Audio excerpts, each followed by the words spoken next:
Well, good afternoon, everyone, and welcome to our meeting tonight. Thank you for taking time out of, I'm sure, a busy day to hear about some information that we just believe can be life-changing. We do believe that. We think the financial wellness in our communities, really in the country, that wellness is so important. And we say financial wellness has got to be some financial sickness. And we're going to address that tonight in a concept called how money works. My name is Ricky Pitts, and I'll be your host for tonight. On behalf of Bessie Cooper Harris, the other regional vice president, we want to thank you again for your time tonight. Please sit back and take some good notes. If you know of anyone that can benefit from this information, invite them out tonight as well to log in only for a few minutes and see what they can learn about financial wellness and really how money works. That's going to be our subject on that. I call this the subtopic, how money works. You see, we know how to work for the money. That's not the problem. The problem is, how does the money work? And what can I do to make it work a whole lot better for me? And so we're going to talk about a few things that we believe a financial education should be free. And I want you to ask yourself these questions right here. How can I save for the future when I have so much debt? This is something we hear all the time. Number two is, how much money is enough to retire? And what if I got started late in life? The next one is, if I die prematurely, what's going to happen to my family?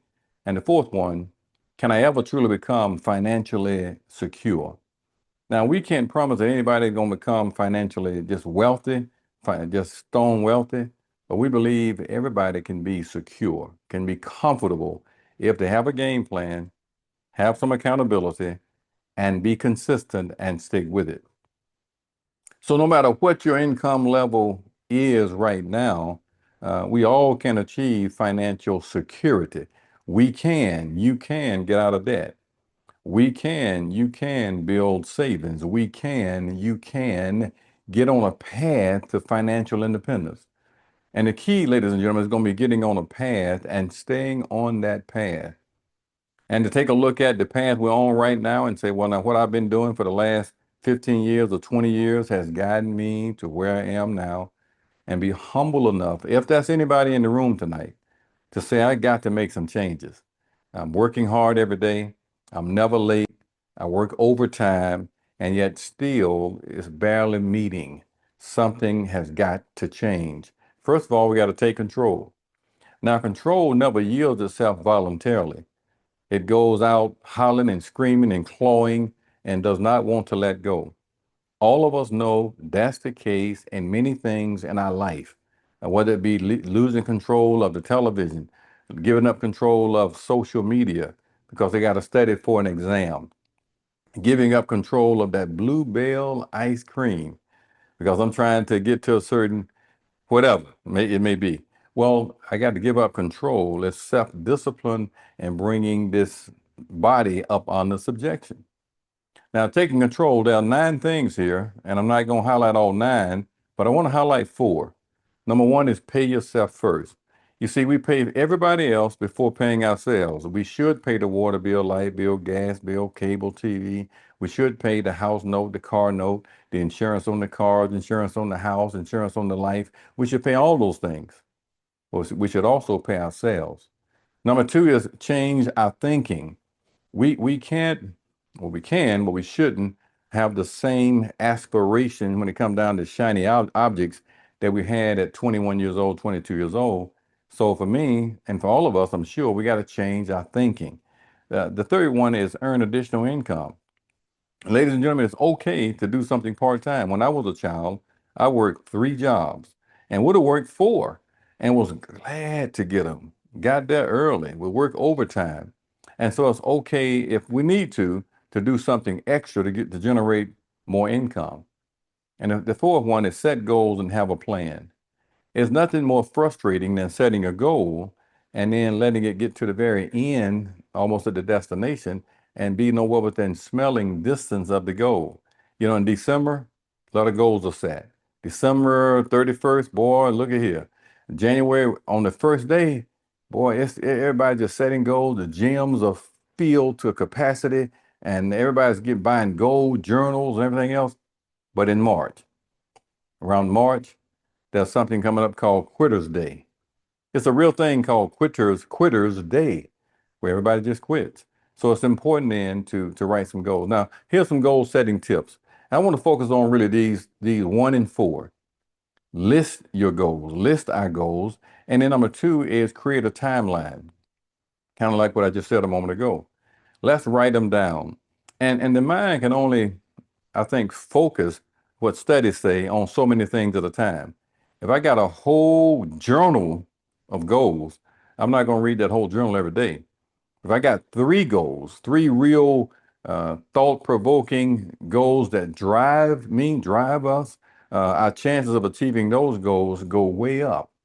Because if we're not careful, we'll get into what's called PCT, which is problem-centric thinking, and just see the problem, not the solution, and that is paralyzing. So let's make a list. And then create a timeline as to when we want to get that done, whether it be September 15th, whether it be your birthday, December 29th, or December 25th, November 2nd, whatever that timeline is power in having a timeline. And then let's go back again to pay yourself first. Well, there are 3 accounts that we need to have a real good saving program. This is the case for the majority. Number 1 is an emergency fund. Emergency fund, and we should set a goal to have about 3 months of all our expenses put aside in an emergency fund, so if something were to happen, we could live as normal for 3 months. The second account is to have a short-term account, and the goal here is to have at least 6 months of the money set aside. And we could use that money for a down payment on a house, a down payment on a car, or paying cash for a used car. But that's 6 months of the net income coming in, set aside in an account, just in case something were to happen, or for another down payment, or for a big ticket item that we intend to purchase. The third thing is a wealth building account, to have enough to retire with dignity. You see, again, nobody's going to take care of you, me, us, like you, me, and us.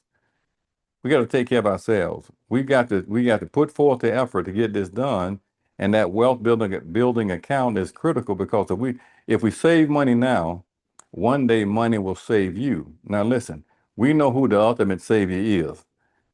That's another subject. I can't talk about that tonight because y'all will think I'm preaching to you, right? So I don't have that permission tonight. But my point is, naturally speaking, we'll have enough to retire and to go on vacations and to take care of our household, all our necessities during that time in life when the W-2 days working is over. That leads to another important point: pay off debt. This is the one thing right here, or one main thing that hinders so many from achieving the goal of having some financial independence, because it's so easy to get this stuff called debt. And let's take a look at this for a moment. You got a case here where they got 1, 2, 3, 4, 5 debt obligations, and they're paying out altogether $27.20 per month. At some point, this retail card is going to be paid out, and that's going to free up $220 per month. They're going to take that $220 and roll it to the next credit card here. That is $353 per month. Add those 2 together. Now they're going to send them $573 per month. Now that credit card is gone here. Now they're going to carry this $573 over for the next bill, which is the car loan. It's $551 per month. They're going to add that $573 to it, send them $1124 per month. Now that car payment is gone. They're going to roll that or carry that $1124 over to the next bill. The next bill is this credit card number 1. It's $303 per month. They're going to add that $303 and $1124 together. That's $1,427. Now that credit card 1 is also gone. They're going to carry that $1,427 over.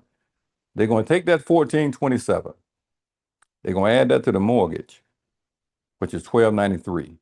And send them the entire $2720. Ladies and gentlemen, that may seem like an impossible thing to do. Some folks say, Ricky, there's no way I'm going to take this money and keep paying it over. When I free up $1,427 a month, it's going to get real tempting. Temptation is going to walk into your home like a grown man with a mind, will, and emotions and say, go get you a brand new something, SUV something. Don't do it, because if there's a goal and a timeline in place, we know why we're doing what we're doing. If we don't do it, look at what happens. Be in debt for 23 years, we'll pay $214,000 in interest. 23 years, 214 in interest. If we do it, we'll be out of debt in 9 years, avoid 130,000 in interest, only pay 83 versus 214, and paying out the same 2720 per month, and out of debt 14 years sooner. Ladies and gentlemen, a plan of some kind is better than a plan of no kind. Some say, should I do the avalanche approach? Some say, should I do the snowball approach? It doesn't matter which one you decide to do, because if you do it, you're going to still get to the top of the mountain. You can go to the top of the mountain many different ways. Let's just get to the top of the mountain where there's safety and there's no debt. I want to talk to you now about avoid these credit mistakes here. It's 5 of them, but I want to really concentrate on this one: not valuing your credit limit. Now, there's our parents and grandparents always told us, don't co-sign for nobody, baby. Don't you do it. Don't co-sign for nobody. Well, I'll change it a little bit. If it's somebody I know real good, and like my daughter, all right, I'll sign for my daughter, because I've known her my entire life. She's been in the house. I've seen how she pays bills on time, and how she goes to work early. See what she has a business. She shows up early, don't show up right on time. Real serious about that business, in particular about that. So I've seen that. In other words, I know her credit score from observation. Now, having said that, if you're going to co-sign for somebody, be able to pay it if for some reason they default and can't pay it. Whether it be a car, whether it be a house, if they can't pay it, that's your house, right? You got to pay it. That's your car, you have to pay it. If that's not the case, be careful, even with someone as close as a child. And sometimes you can't trust. Well, let me move on. 5 tips to raise your credit score. Now I'm gonna look at this right here, just this one. Don't miss a payment. One of the things that affect the credit score in a big time way is being 30 days and 60 days and 90 days behind on the payment. It brings that score down like you wouldn't believe. So it's important, I believe, and I'm sure you would agree once you take a look at it, if you're not already doing it, is to put them on a bank draft. Automatic draft, don't think about it. You know, so many bills are coming out of the house every month, and have an account just for those obligations. Account for the house, account for the car, if there's a car payment, an account for the credit cards, and those things come out of that account. So if that amount is 5,000, 3,000, or 2,000, we know we got to keep that 2,500 in that account every single month just to cover those things. Then these variable things here, like groceries and light bill and water bill and gas bill and cable and eating out, entertainment, that's a whole nother account. That might be another 2,000 a month. And when that's gone, that's gone. It comes down to managing the money, ladies and gentlemen. I want to change gears a little bit and talk about this rule of 72 and how it works. It's so powerful. It looks like it's mystical and magical. It's not mystical nor magical. It's mathematical. If we put money back right now and in the right place, down the road, it's incredible. It's incredible how it compounds in time. The rule says if I divide my rate of return into the number 72, it gives me the number of years it takes my money to double.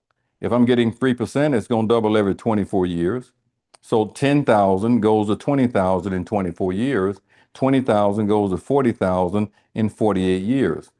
The problem with 48 years, if you're already 60 years old, like me, 61, be 62 pretty soon. Some of y'all are right in the same boat I'm in. We ain't got another 50 years, right? That's just the reality of mortality.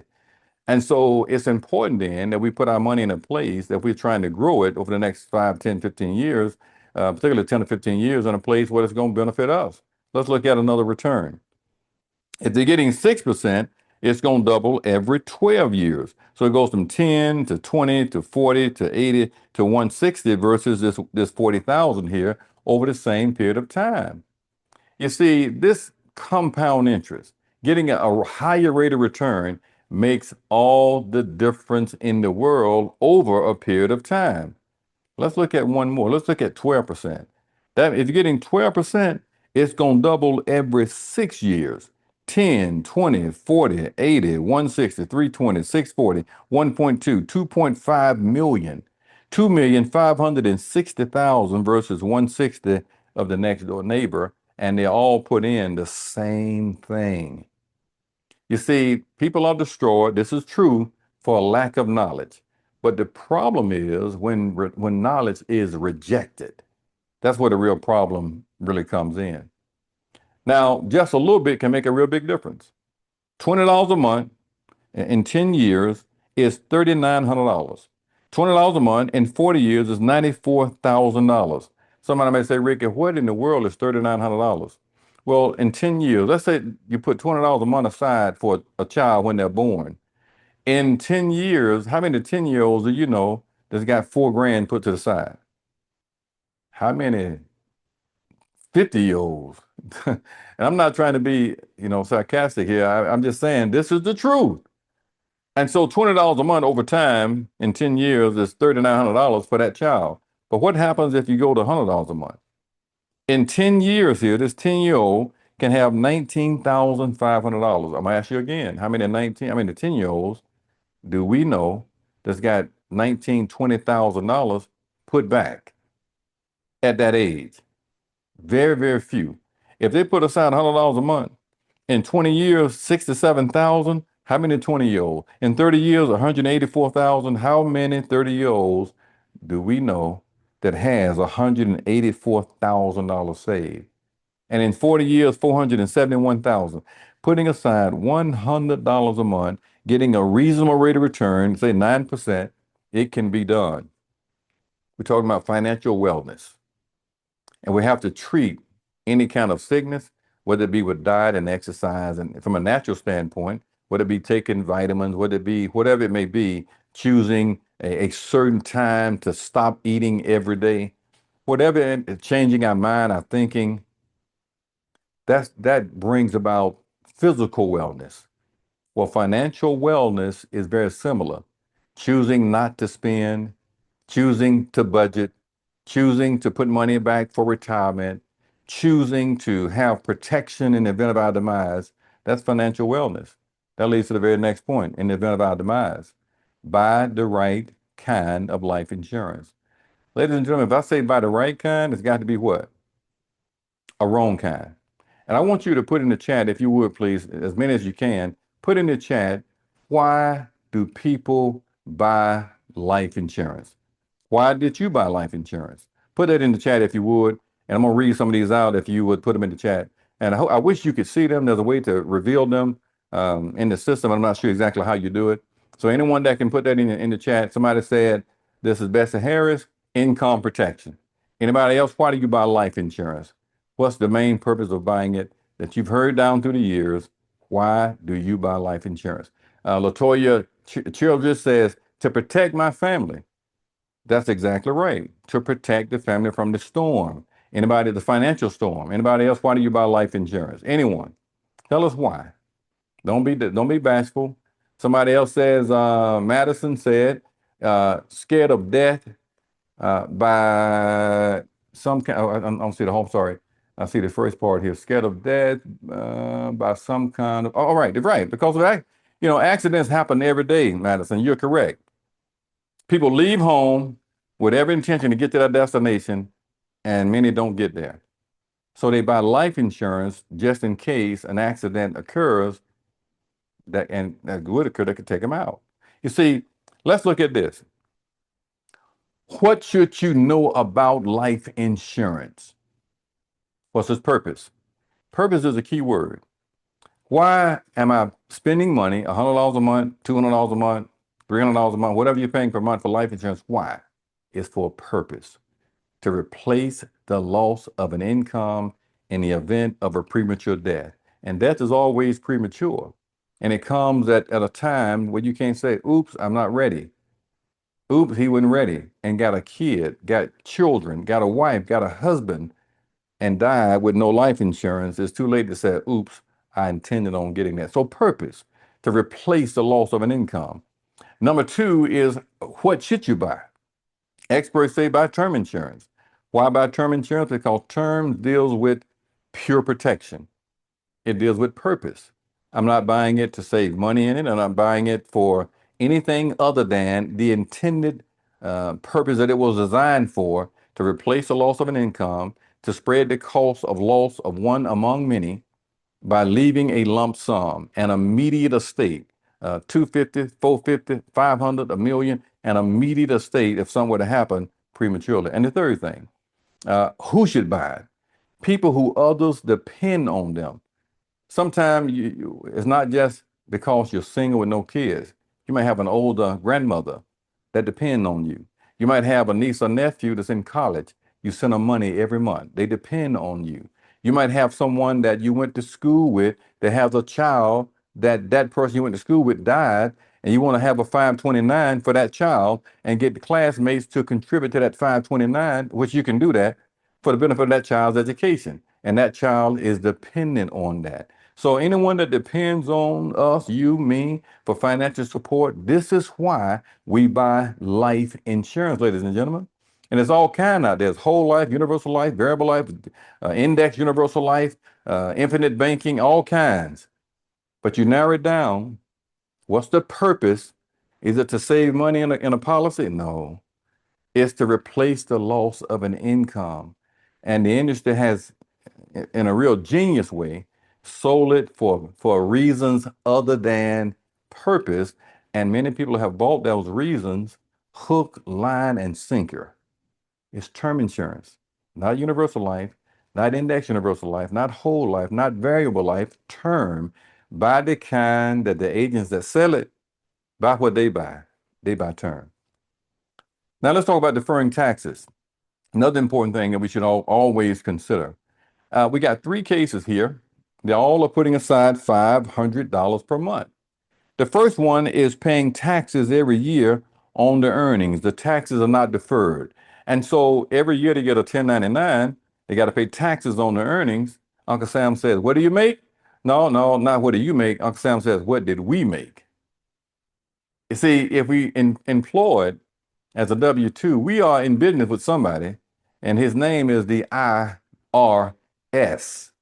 And he's going to get a portion of all the earnings. The next one, the taxes on the returns are deferred. So whatever they earn on the dividends and capital gains, and they call it asset appreciation, all the growth in that investment, they're not paying any taxes on the growth. The taxes on the growth are deferred, not getting a 1099 saying, okay, you made this money in earnings and investment earnings, you got to pay us taxes on that. No, the taxes are deferred in the second account. Let's call that a Roth IRA or an IRA. The third one is a little bit more, $915,000, putting aside the same $500 a month. So what they're putting in, the $500 a month, is deductible. So that $6,000 a year comes off the top of that adjusted gross income. They're making $60,000 a year. They pay taxes on $54,000 a year, not the whole $60,000 a year. On top of that, what they earn, the dividends, the capital gains, the earnings also grow tax deferred. Now, when they take that money out, they're going to pay taxes on it because it's a traditional IRA or 401k or 457 or 403b. But with a Roth IRA, that's different. And we're going to look at that here in a moment. Just kind of briefly, when they take that money out, they pay no taxes as long as they keep that account for 5 years. It's tax exempt. So the question is, which one works better for you? Is it a traditional IRA?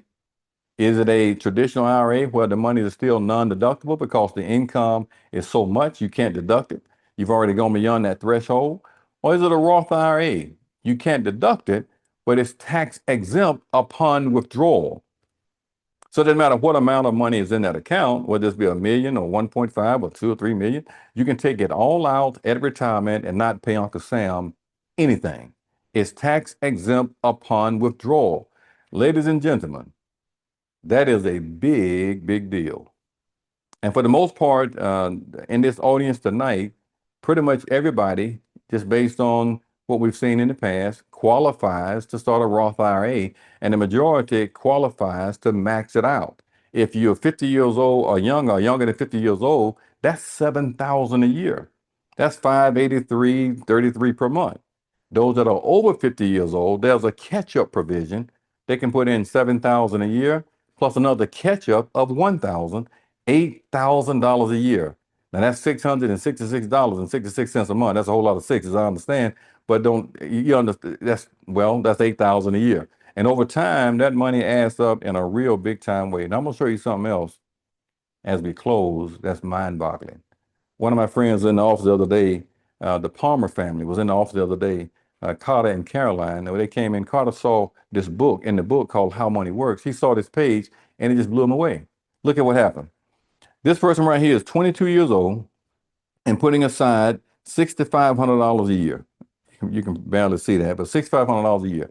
He did that every year from 22 to 29. So he put in $52,000 out of his pocket, but he ended up with $2,399,420 saved over time. From 22 to 67 years old, he ended up with $2.3 million. On the other side, they started at 30 years old right here, and they did it all the way to 67 years old. They put in a total of $247,000 out of their pocket. And in the end, they had $2,211,730. Wait a minute, Ricky. You mean he put in 247,000 and has 2.2 million? He only put in 52,000 and has 2.3 million. What kind of math is that? That's starting early. You see, compound interest is the friend of young people. If we can get our kids, our daughter right now maxes out her Roth IRA. We would encourage you to consider talking to your kids about this, talking to the grandkids about this, to start investing money early because down the road, it makes a huge difference. I mean, I've seen this a lot of times and it still don't even seem real, but listen, it's real. Become an owner, not a loaner. We gotta about to run out of time now, but become an owner, not a loaner. And so let's bypass the middleman. The banks, this is the middleman. We're saying take your money and go past the bank and put your money, let's put our money where the banks are putting theirs in this American economy here. And how can we get that done? You see, and why should we do it? This three-legged stool is broken.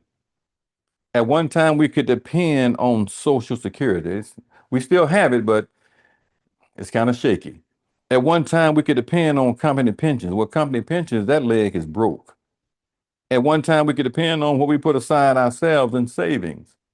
We got to learn now to lean more on personal savings. Ladies and gentlemen, we got to save money now like we never have before. And we have to make it a priority. The next important point is invest with professional portfolio management. You see, the average investor don't have the time. They don't have the interest. They don't have the expertise that they need to have to know who to invest in. This is why mutual funds are so very important. You got a bunch of investors here. They take their money to professional portfolio managers and they know where to put it. Whether it be Procter & Gamble, Microsoft, Pfizer, McDonald's, Verizon, Netflix, Amazon, they know where to put it. And we get a small piece of this American pie. In closing, I want to give you the 3 Ds in closing. The 3 Ds are number one, discipline.